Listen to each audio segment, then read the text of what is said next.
less than 100 years old. Oh. There was a chief buried. His grave was 9 feet long, 4 feet wide, and his body was so deteriorated they couldn't measure it, but the skull was twice the thickness of any other skull they found. Wow. So some of these giants were 8.5 feet tall. Yeah. Some of them, they found some that approached the 10-foot height. Oh. That's what this whole drawing is. It's actually a painting. It's about this big.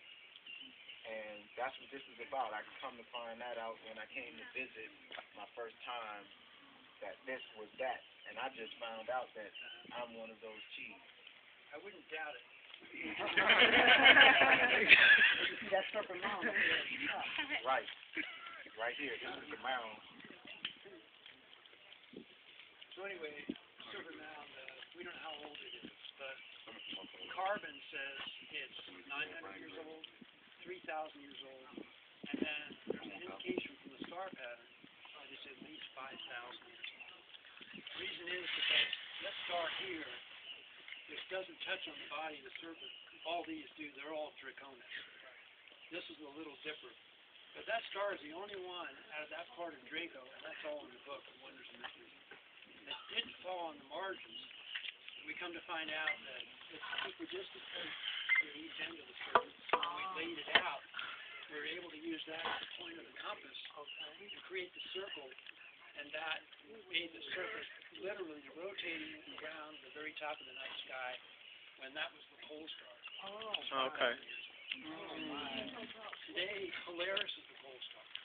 And that's the one on the outside. It's the one star, in case you don't know what a pole star is, it's the one star that doesn't appear to move. Yeah. And as precession goes, which is what you're talking about with the Mayan, of course, we're entering into the end of the precessionary cycle in 2012. Yeah. But with precession, a circle is created, and that's not the circle, but it's in the book. A circle is created that points to different stars over a 25,920-year period. So that's how we can tell that the serpent is at least 5,000 years old. But it has been reconstructed by various organizations that came through here. It's a beautiful thing. Now, archaeology hasn't caught up with that yet. That's why they hired me to come here every Saturday so I could begin to give people the real truth about the serpent. The serpent has not just star patterns, but also, as you know, as you so graciously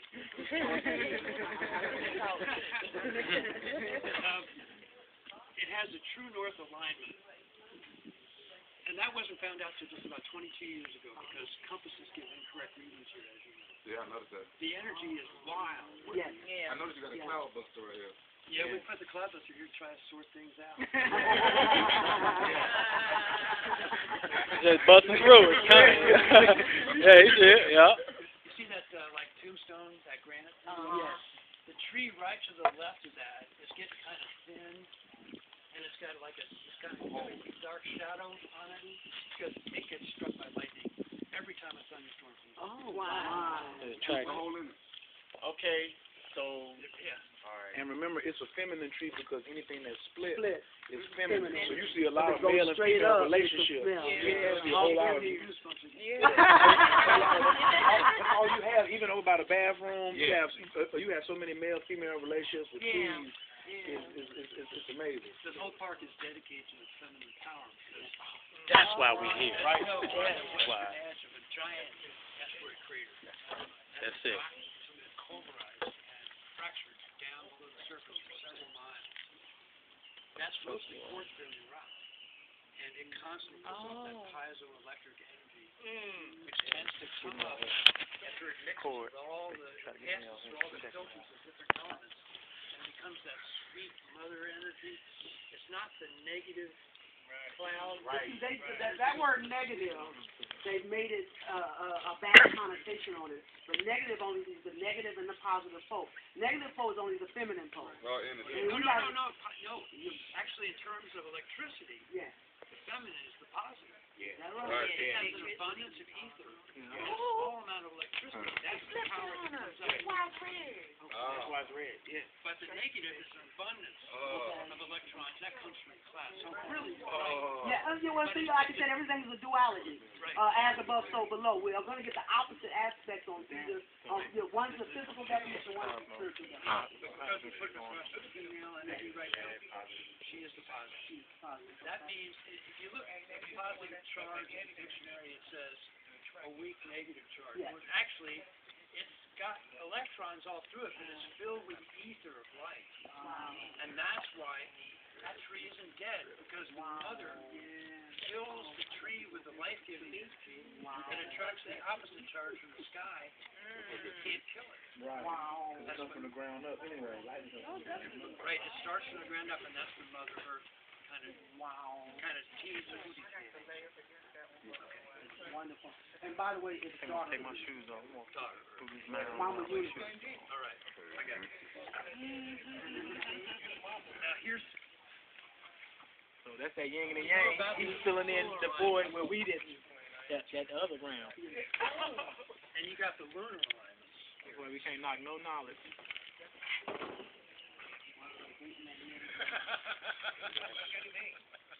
That is a lunar line. Again, there's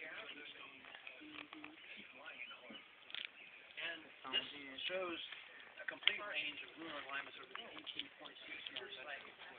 Now the sun does its complete cycle once a year, and we celebrate it here. We come to the spring equinox, autumnal equinox, we surround the whole circle with little candles and light them. I gotta test that. I gotta test that one. Yeah, we know. Come up on Christmas, or summer, winter solstice. And so this shows, because it has the maximum south setting position and the maximum south rising position, it shows. You hear me say Christmas? Get on Christmas. Now this, After this pretty up here on Christmas. this hexagon, this is a magical hexagon, it's the same as the flower of life hexagon. But the American Society of Dowsers figured out where this energy point was, this one, and this one, and this one. And I was able to extrapolate that and create it. And then after I made it, I found it was in the Revelation of John. Wow. Yeah, that's how you do it. Yeah. I tell people I get my information from Spirit. I'm inspired, and then I use the books to validate what Yep, exactly. So it tells a story. It's pre-Christian, right? But it's an ancient truth. Right. You got the 24 elders surrounding the throne. Hey, Don, listen to this. Could you start over? What's that? Well, 24 elders on the throne. Okay, the Revelator Revelator said that I was called up. In other words, he was taken up out of his body. Right. And he saw a throne in heaven. Throne in heaven, Revelation. Right.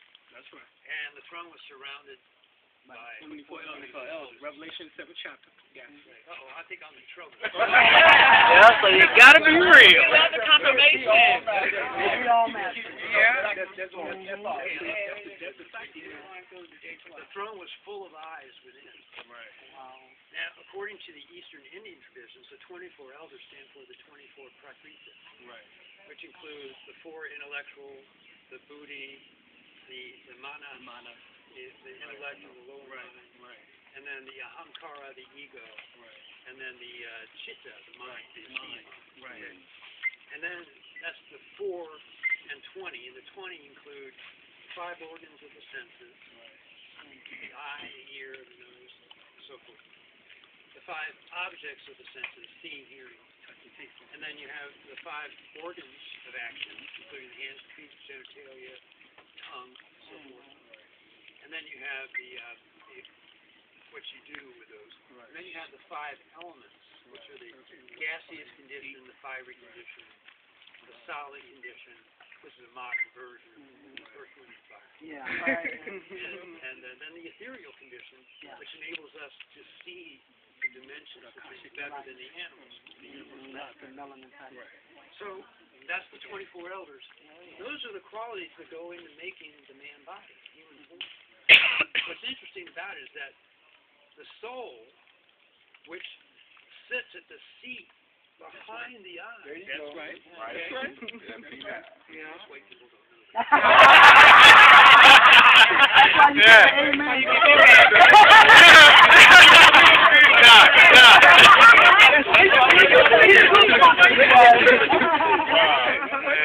Go ahead, honey.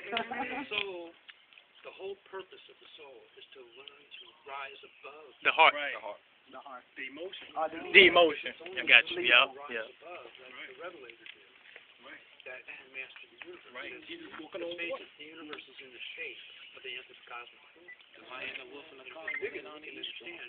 But we're all miniature versions of it. And when you add the soul to it, they say that God just breathed the breath into your atom, which is really the atom. That's right. Okay. You letting it loose. You letting it loose. Water. That's that water. That's that water. Spring. Letting it loose. Letting it loose. Became man. So what we are, the soul turned inside out. So it's really good for Everything us to was- take on the human form. That's true. That way, It's a when we cloak. learn to rise above the material, It's a close. That's the value. We. Value. That's it. That's it. Scorpio transformation, which is water, which represents Yep. the soul. That's it. Yep. That's it. That's what we elevating to. Also, the 24 elders is the 12 pair of cranial nerves that sits around the pineal gland, which is, the seat of the soul, like you stated. So it's got everything. Like the mother said, everything has to happen inside first, and that's the reflection of what's going on Exactly. outside. Exactly. It's on the inside. Yep. You said it. That's dead on the head right there. I heard that before. but it's also just a plain geometry. That's it. Mathematics. Yeah. Secret of the master. Men lie, numbers The don't. serpent is the instrument of the divine, not Satan. Right. The instrument of God. He demonstrates everything else. And in the story, he swallows the sun, brings it down from the sky, creates a beautiful twilight, and the people lived in that wonderful story in the astral. This is the astral. This is the manifestation of what he's talking about. Yeah. And that was here. This is the Serpent of Eden. I can prove that, but I won't get into it right now. We know. Ohio Valley, we think. I'll get into that in a second. Okay. So anyway, the number 24 multiplied by the eye that's inside the throne, which are 37, is 888. Oh boy. Wow. Spelling. I'm a 888, you guys. I-H-S-O-U-S. Iota, Eta, Sigma, Omicron, Upsilon, Sigma is the original spelling of Jesus. Right. In the old Greek, the New Testament. Right. That's true. So, Azus, they didn't have a J. That got bastardized later by the Romans. Absolutely. And then the value of Jesus changed to something else too. So Ixos and Azus, it wasn't the name of a man, it was the name of the Son. That's right. Of God. Yes. That's right. That's what the throne is. It's Right. the Son of God. And this is the Logos. Right. And it nurtures the seven shop. That's, I knew it. I just stopped because that's the root at the tail. Right. And as it goes up, it goes to that star he was talking about. That's the heart. Now we're going to the throat. He's gonna swallow. Then it's the head. And then it tries to purposely miss most of it. So it's actually caught between two and caught between two up here. There's a second version of it, which is in the book. Two versions of the hex. How much that book, Mike? How much is the book? It'll be under $20. It was $25, but we got rid of that manager. Oh my goodness. Right. We definitely got This is it. This is my